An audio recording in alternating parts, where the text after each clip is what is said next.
As someone who's been off social media for a decade, 10 years of my life, I've had no Instagram, never touched TikTok.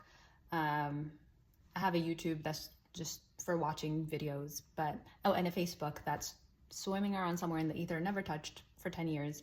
I'm coming on here, I'm putting my pride aside, I'm putting my ego aside, and I want to talk about the one thing I feel like I ever talk about in my daily life, which is film and TV. For me, everything going on in my life, everything in my life that has ever happened has a link to whatever I was watching at that given time. Even as a little girl growing up in Ethiopia, movies and film and TV shows kind of weave together the fabric of my entire childhood and has kind of colored every single phase of my life going forward after that. And now as an adult, everything is a reference to what I've watched.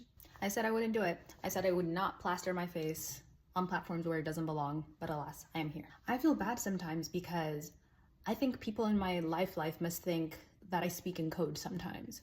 Because we live in Georgia, someone will say something like, oh, the peaches are sweet this year. I say, but have you seen Call Me By Your Name though? Or I could be at a cafe and I see someone having a pastry. A normal response would be, hey, that looks good. Maybe I'll get one. Me, I think of Christoph Waltz. I think of the strudel scene in Inglourious Bastards. That is where I go. I mean, I can't even look at a yellow bus without Simon and Garfunkel playing in the background of my head. You know, Sound of Silence, you know the one. And the ones who know. The Graduate, that scene. No spoilers. The church scene.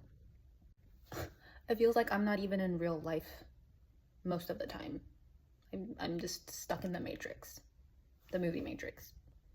I'm like Dawson from Dawson's Creek, but probably more annoying.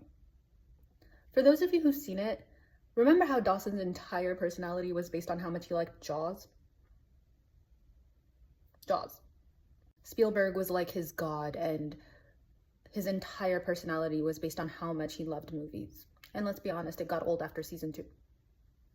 It pains me to think that I am the Dawson Leary of my life. And mind you, I was a Pacey apologist until the very end. And I have no more space in my head for these squirrel-brained, intrusive thoughts.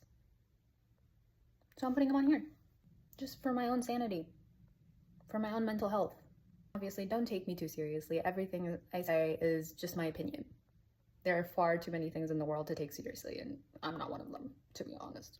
Anyway, so all that to say that I'm just a girl standing in front of her iPhone camera, asking it to love her. Okay, so be honest, did we just go transport to Notting Hill in 1999?